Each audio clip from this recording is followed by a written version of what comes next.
recommend on watercolor paper, this is watercolor paper, there is the absorbing side and the non-absorbing side, right? You know that, right? Yes. So I would put the absorbing side up, and when I actually put it on my printer, the absorbing side will be up because that's where it's going to be printed, and the ink should be printed on the absorbing side. So before that, I'm just going to cut it.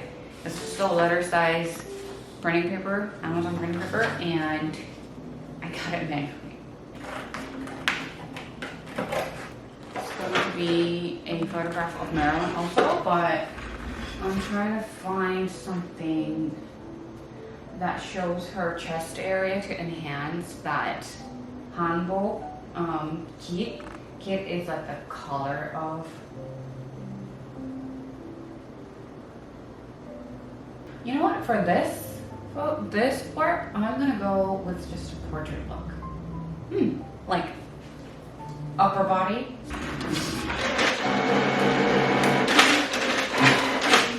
Yeah, so one more tip. Usually watercolor paper, this printer is not to take anything that is thicker than printer paper. So when it starts printing, you have to push the paper down because there's something that's called like plaster cutters under the printer that's grabbing the paper down. But because this is not meant to be for thick watercolor paper like this, you have to press the paper down if you're soft and do it like put it in so they could grab it. And it does a great job like this. Yes. It kind of cut in the bottom that looks fine. I mean, this is an old printer, so, but what it does so far, I love the clarity. I love how the color works in this printer, Canon. I think this is a beautiful photo. I think I should try with the portrait look. Enhance the hanbok part right here. So as you see, like the rippled edges, I like to leave it as a ripple because I like to connect that with modeling paste or different kinds of fabric. These days, I'm really interested in using my scrapbook, and I wasn't before, but these days I intentionally really look at the color, like color that will match the background that I have already. And the reason why I'm kind of into like this green era, it's because I want my artworks to be like a garden of greens, and I kind of see these figures as flowers blooming, like we are the flowers blooming. And I think I always had this connection to nature, and I even traveled to Giverny, France last year to see Monet's garden, and that was very inspiring to me. I did a marine series for a really long time last year, and I do try to kind of connect that somehow. That's why I have like fishes going on somewhere here and there. I do try to, you know, create that two worlds of plant and the sea. Just putting two favorite things that I really love and that really comforts me.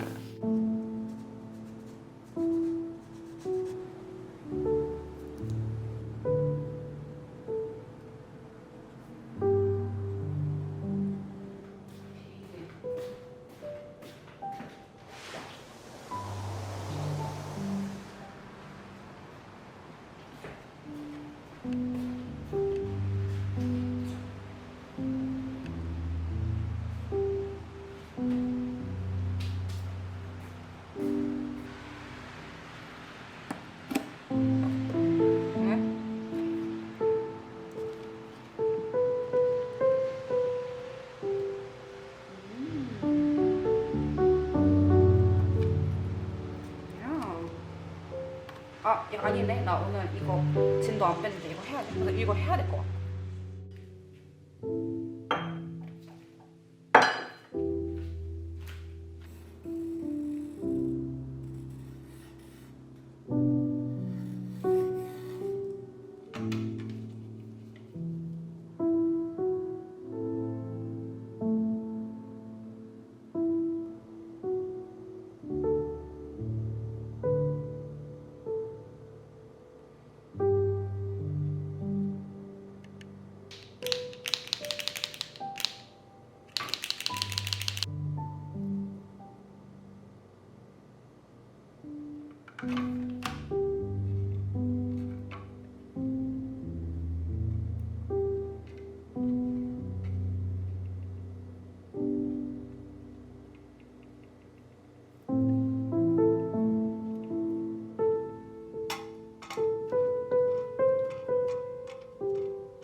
I'm finally finished with this piece. I actually really enjoyed it. I really meditated about why I enjoyed this piece than the one before.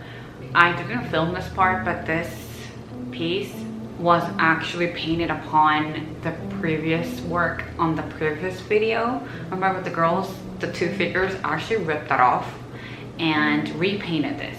I liked how it was, the previous painting with two figures. I was kind of happy about it, but it wasn't like the perfect, the revelation of the canvas for this canvas. So I decided to rip it off, and I don't know if you saw in the details, but there's a lot of ripped and rustic remainages of the ripping part that I did. And that was actually something that I always wanted to visualize in my work, because I really want to express the sense of time, vintage, and like the remainage of time of a person, of a paper, something that's very rustic and kind of echoes into our memories. And I recently read from Robert Rauschenberg that he repaints all the previous paintings that he has, and also his friends' artworks as well. And he says that underpainting, it doesn't mean it doesn't exist anymore. It just gives another life, another opportunity for a new work to come in. And I think that's what I really experienced with this work. I thought about it again, that, oh, really pushing and not giving up until I see the elements that I like is the endurance that I should have while in the process. I shouldn't compromise about, if I like this element on here about 50%, then I shouldn't stop. I should just keep moving. I should try this and that. I should try ripping it off until I really like it, at least 90%. Because when I get to that point, and when I realize, oh, I really like this portrait photography, I really like this feeling of ripped papers, when I get to that 90%, I realize I work endlessly, but with happiness, because it's fun, because it's something that I like. It's such a cliche definition, like find what you like in your life, but there's more into that, and there's effort to that. You can't just find it out of random error just by sitting in front of a canvas. I have to go in and dive in and try different things, even if I doubt that I feel like I'm not gonna like it. I don't know if I'm wanna try this new medium, but there's an effort that takes to it. And as an artist, I think that's a job for me and responsibility for me, because it's about finding myself and revealing myself also. I hope you enjoyed mixed media photography art that I just created. I hope you're inspired, and see you in the next art vlog.